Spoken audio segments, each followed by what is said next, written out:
today is Raj Mehta, and he'll be talking about painkiller addiction and who's really at fault. So let's give him a warm welcome. Do you guys hear me out there? All right. Is it the best and the brightest in this room here? We have the best and the brightest of the future in this room, is that correct? Yes? It's an honor to be here. My name is Raj Mehta. I'm a therapist, worked at Brighton Hospital for about 4 years. A locally famous rapper, got sober there, you might have heard of it, right? Okay, so with regards to addiction, I want to make this a little bit real. Does anybody in this room know an addict or a person with a drug problem? Look around. Now, put the hands down. Does anybody know a person in this room who has an addiction to a prescription drug? Wow, isn't that chilly? Doesn't that say something about where we're at today?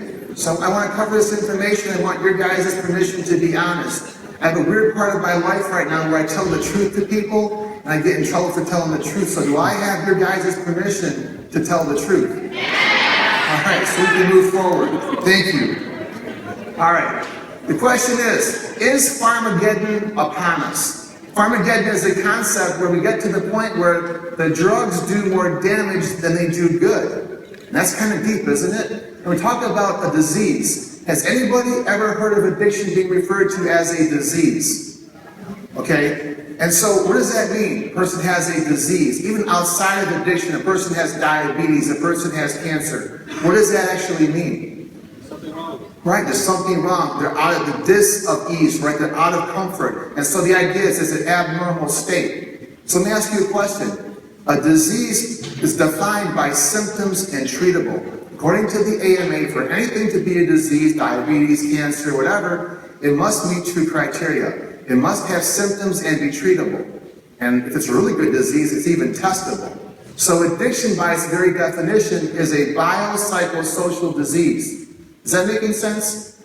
A square is defined by 4 equal sides of equal length, right? If you look at a square and someone says that's not a square, you can't argue about that. That's what the definition is. So addiction is a disease. You can argue about how somebody got the disease, but you can't argue about what a disease is. And by the way, if addiction was not a disease, how come the brains of addicts scan differently than the brains of non-addicts?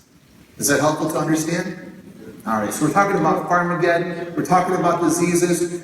Addicts, when they use drugs and alcohol, use to stop feelings and start feelings. If a person's had a really rough life, has PTSD from being in the war, they might have some really bad memories and trauma. They might drink not to think. They might use not to feel. They use drugs or alcohol to stop a bad feeling. Or if they're at a party, use drugs and alcohol to start a good feeling. So addicts have consequences when they use, they have cravings to use, they have an issue with control. When a person has a drug or alcohol problem, they make an attempt to control their using.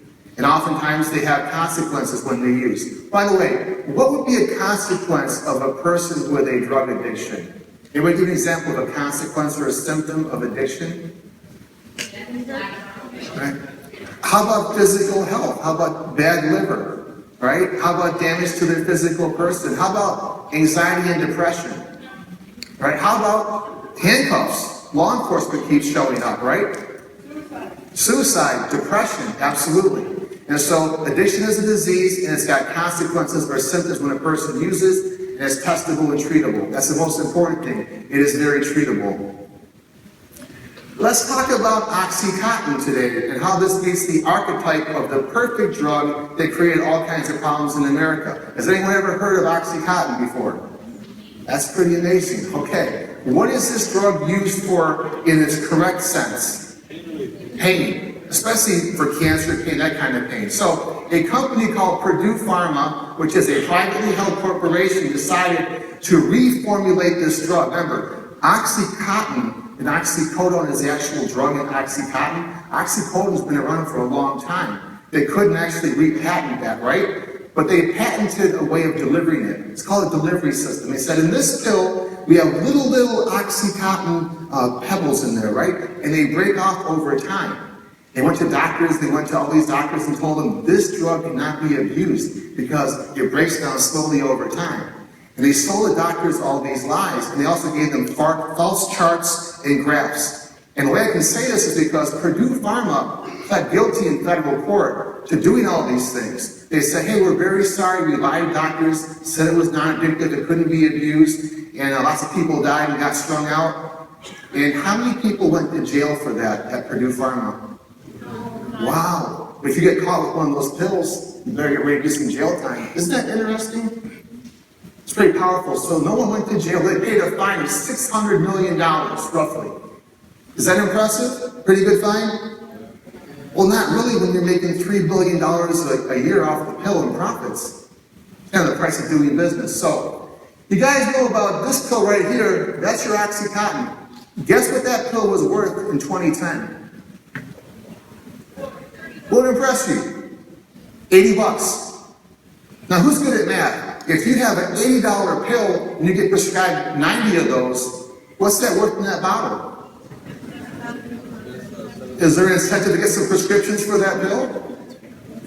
So people started complaining. They said everyone's dying from OxyContin. It's causing all kinds of problems, right? They put all kinds of pressure on Purdue Pharma. And do you guys know how Jello's made? Anybody ever made Jello from gelatin? You pour the water into the gelatin mix. Yeah. And what happens? Right. So when addicts used this pill, they were crushing it up and snorting it, crushing it up and injecting it.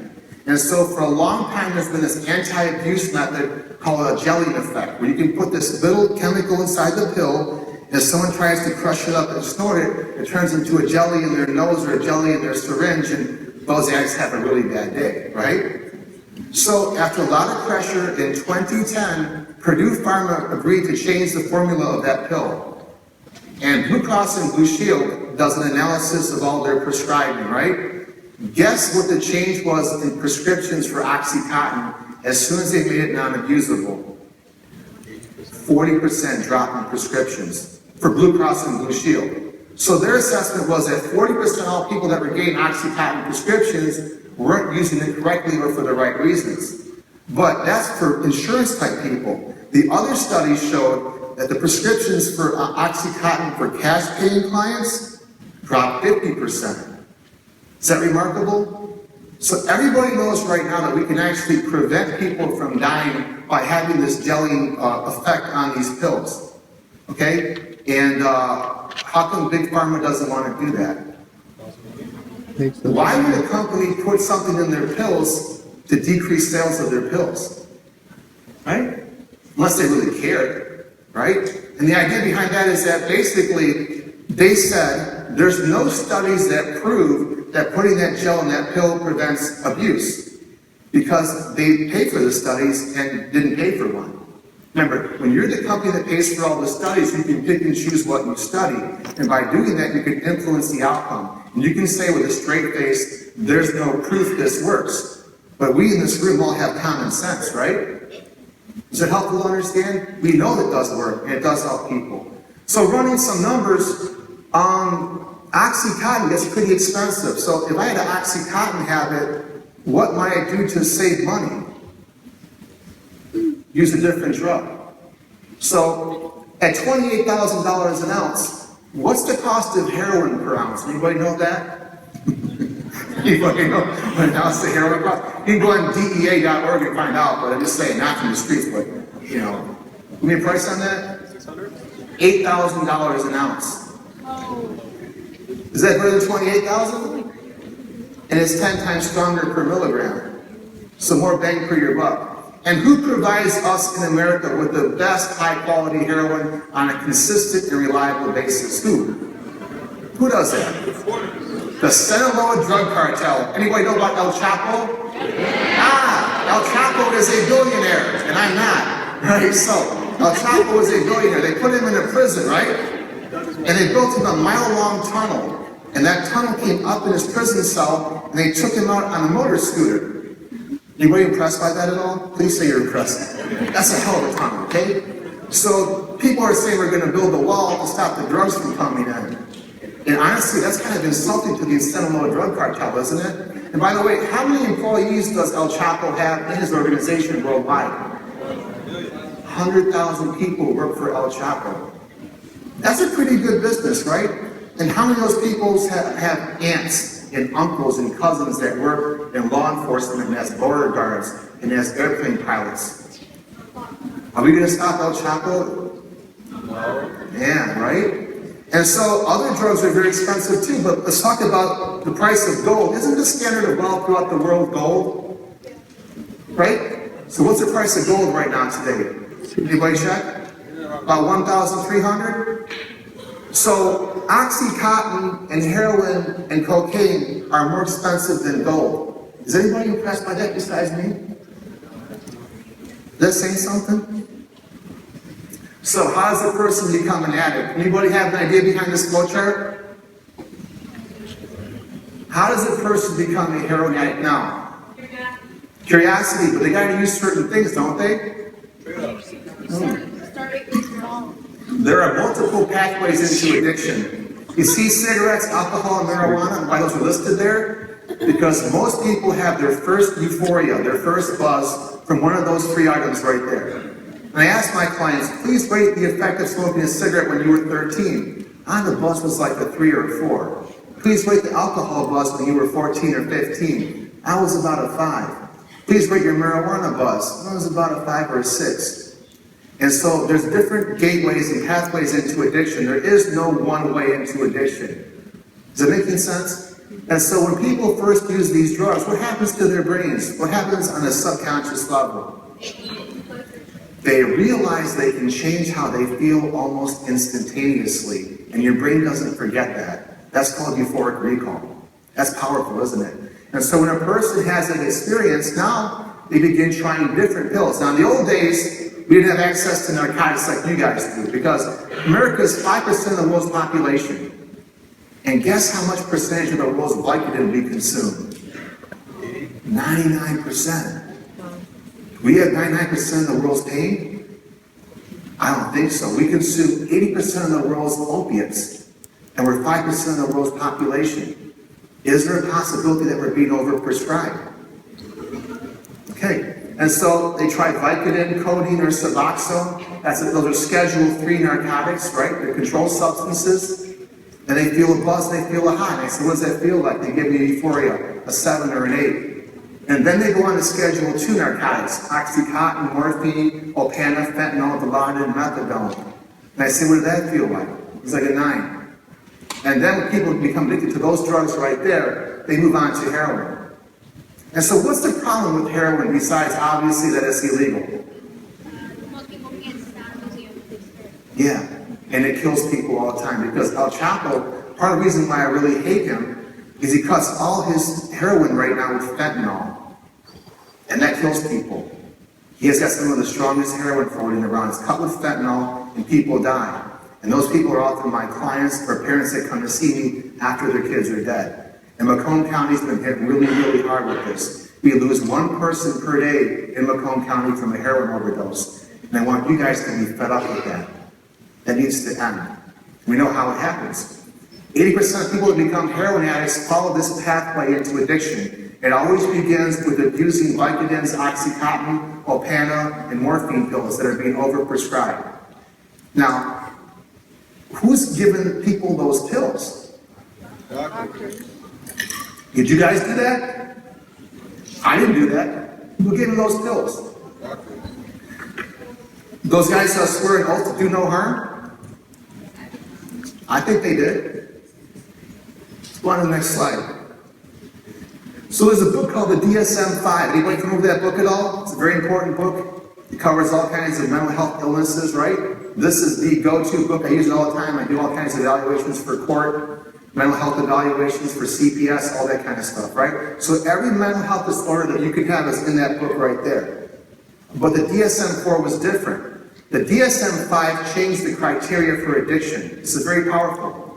Now, withdrawal intolerance occurring under a doctor's care doesn't meet criteria for addiction.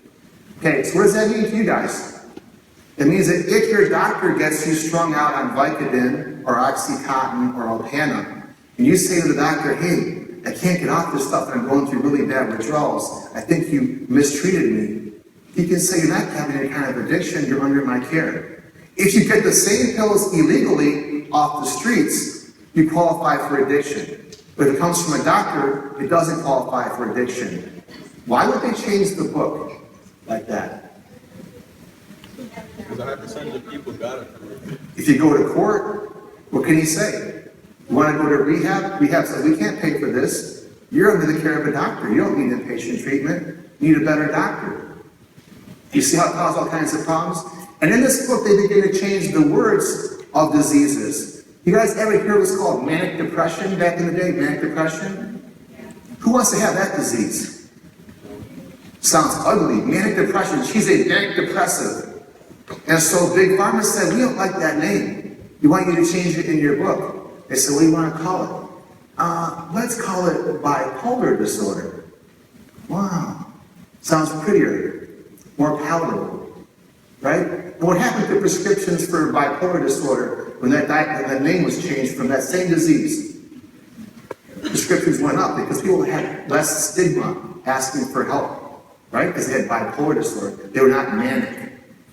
And so they changed the names, and now they want to have a new disease called grieving disorder. You guys ever lose anyone you care about, someone in your life has ever died? Does that feel bad? Is it normal to feel bad when somebody dies? My mom died 7 weeks ago. It felt really effing bad, right? And so they want to have a disease, they couldn't get it in the Dsm Five, they're going to work on the Dsm 6, called bereavement disorder. And so doctors would say, did someone die recently in your life? And you say, yeah. Well, are you sad and depressed? You say, yeah. We got a pill for that. Thoughts on that? We got a pill for everything, right? If the only tool you have is a hammer, everything becomes a nail.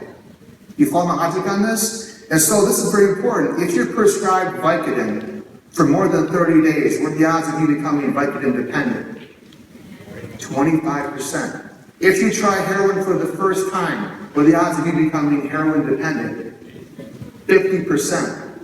I have a philosophy. You don't have to eat dirt when it doesn't taste good. I recommend not trying certain things because of the safety issue and the harm reduction issue. Is that helpful?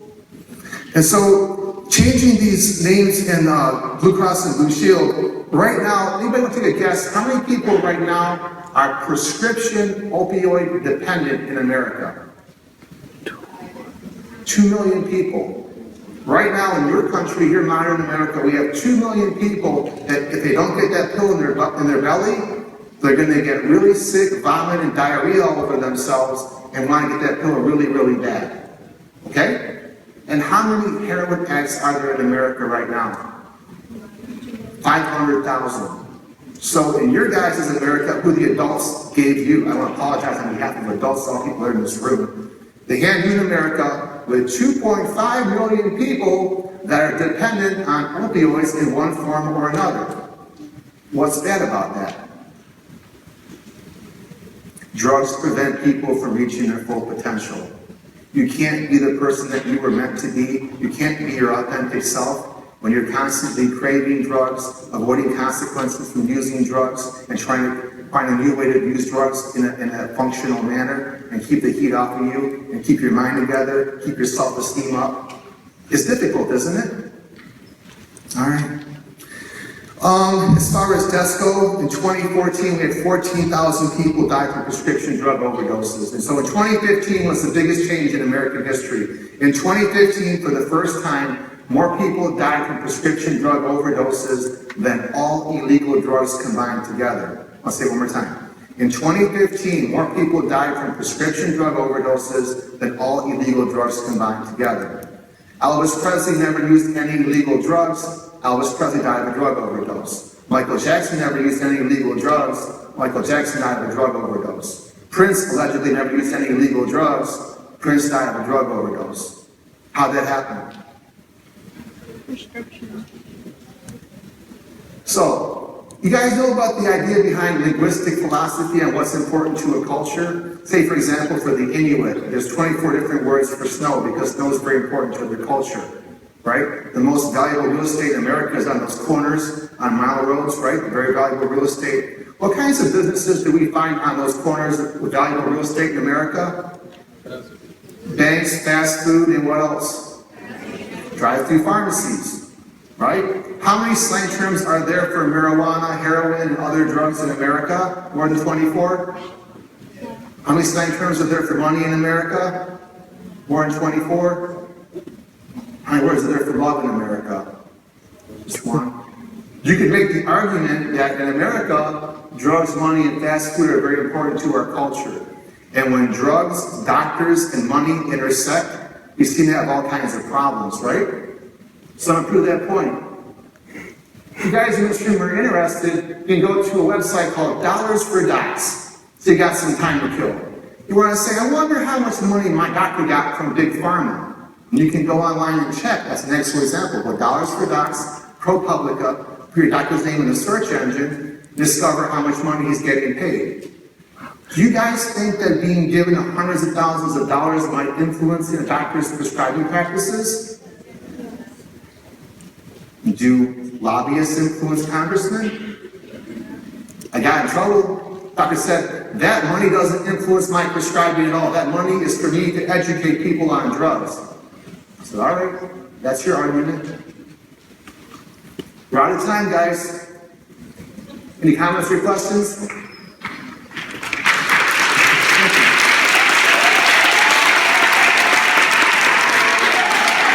Sorry for the short time. Any comments or questions about addiction, prescription drug addiction, things that tie into that?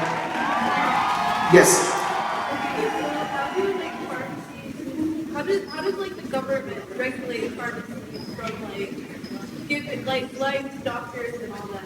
They don't. They go to court, in federal court, they say we're sorry, they get a few fines for a few $1 million, and that's it. There's no real punishment. No one goes to jail.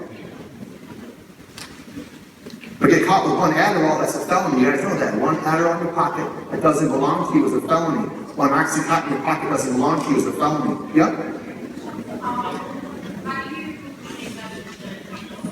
Pardon me? I think that we should have doctors become more educated and people like you become more educated, understand what are the consequences and benefits from using this medication. How long should I use this medication for? I believe that education is very, very important. You guys are the future. And so as we begin to dispel this myth, we shouldn't have a pill for everything, right? Sometimes you should feel uncomfortable. Sometimes you should feel anxiety. Sometimes you should feel a little bit of pain in your knee. We as Americans have decided we should never, ever be uncomfortable. Okay? Yes? How long are you? Get him on the ground. Get him on the ground. Sir. Pulse.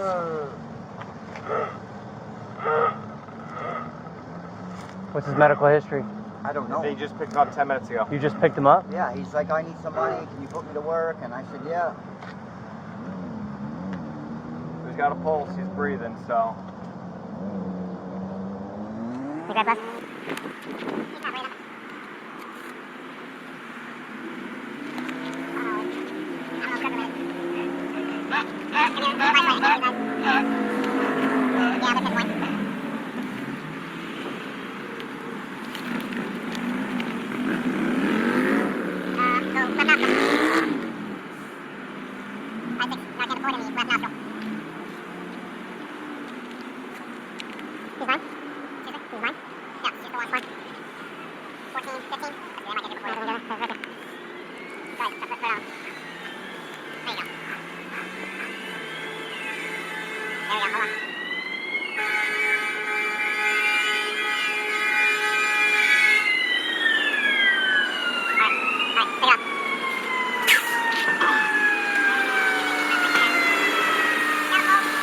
Old days to become a junkie, you came from an inner city environment, you were probably a minority.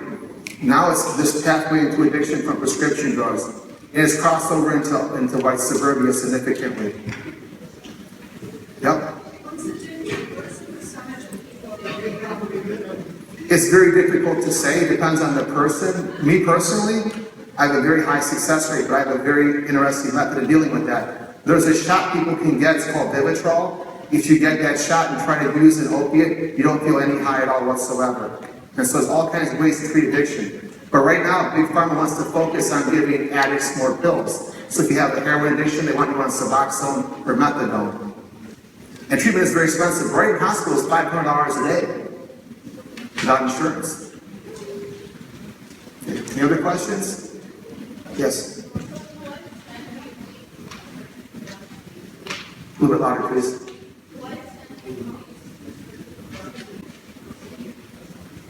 What percent? It's hard to say. It depends on the person, right? But if you're taking drugs, it depends on what kind of drugs too. Vicodin and oxycontin lead to all kinds of problems. Not a big problem with Adderall right now. So many people are taking Adderall. That's amphetamine salts. It's a chemical cousin of methamphetamine. So it really depends. Yeah. Any other questions? Okay, yep. Do you have an idea of how many doctors themselves are addicted to prescription drugs? I see many of them as clients. I can't give percentage, but it's a little bit higher than the U.S. population in general. Especially with, you'd be surprised, anesthesiologists have the highest rates of addiction. Access, candy store, right? Okay. We're out of time. Thanks everybody for sharing. Thank you for your time. Appreciate it.